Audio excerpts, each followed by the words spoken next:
Assalamualaikum warahmatullahi wabarakatuh. Saya Syafira Azahra dari perwakilan kelompok 2 ingin mempresentasikan tentang teks editorial.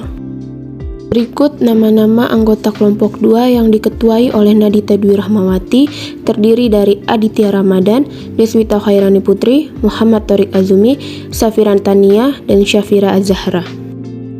Kita langsung saja masuk ke pembahasannya. Yang pertama, pengertian teks editorial.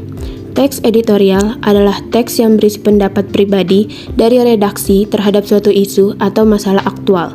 Isu bisa meliput masalah politik, masalah sosial, dan juga masalah ekonomi. Selanjutnya, ciri-ciri teks editorial. Yang pertama, aktual dan faktual. Yang kedua, sistematis dan logis. Dan yang ketiga, argumentatif. Teks editorial juga mempunyai struktur. Yang pertama, pernyataan pendapat. Berisi tentang penjelasan umum tentang fenomena yang akan dibahas. Yang kedua, argumentasi adalah teks yang berisi gagasan dengan fakta. Dan yang ketiga, penegasan ulang merupakan bagian akhir yang berupa penguatan kembali atas pendapat yang telah ditunjang oleh fakta-fakta dalam bagian argumentasi. Selanjutnya, tujuan teks editorial. Mengajak pembaca untuk ikut serta memikirkan isu aktual yang sedang diperbincangkan. Memberikan opini ataupun pandangan redaksi kepada pembaca terhadap isu yang sedang berkembang. Lalu, ada juga manfaat teks editorial. Yang pertama, memberikan informasi kepada pembaca, dan yang kedua, merangsang pemikiran pembaca. Berikut langkah-langkah menyusun teks editorial. Yang pertama, memilih topik terkini dan terhangat yang menarik pembaca. Yang kedua, mengumpulkan data untuk mendukung pendapat. Yang ketiga, menyesuaikan topik dengan pembaca. Dan yang keempat, menyunting teks editorial. Teks editorial juga memiliki kaidah kebahasaan. Yang pertama, adverbia. Yang kedua, konjungsi.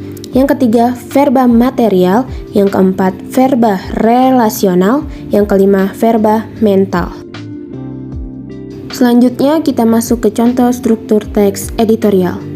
Yang pertama, pernyataan umum atau pernyataan pendapat. Kalian bisa lihat contohnya pada slide berikut. Yang kedua, ada argumentasi. Kalian bisa lihat contohnya pada slide berikut. Dan yang terakhir, ada penegasan ulang. Kalian bisa lihat contohnya pada slide berikut. Di sini kami juga ada pendapat redaksi, kritik, dan saran redaksi. Yang pertama, pendapat redaksi. Menurut kami, Lembaga Anti Doping Indonesia harus lebih disiplin dalam menanggapi peraturan yang telah ditentukan oleh lembaga yang sudah menyelenggarakan Thomas Cup Badminton. Dan yang terakhir, ada kritik redaksi. Lembaga Anti Doping Indonesia terlalu meremehkan peraturan yang telah ditentukan sehingga membuat Indonesia terkena hukuman tidak bisa mengibarkan bendera merah putih di kejuaraan Thomas Cup dan kejuaraan lainnya. Saran redaksi, seharusnya LADI atau Lembaga Anti Doping Indonesia harus menyelesaikan masalah secara transparan ke publik agar masyarakat dan terutama netizen tahu permasalahan dan penyelesaiannya. Jangan sampai ada masalah ini yang ditutupi, supaya tahu di mana sih benang merahnya dan yang mana sih yang salah.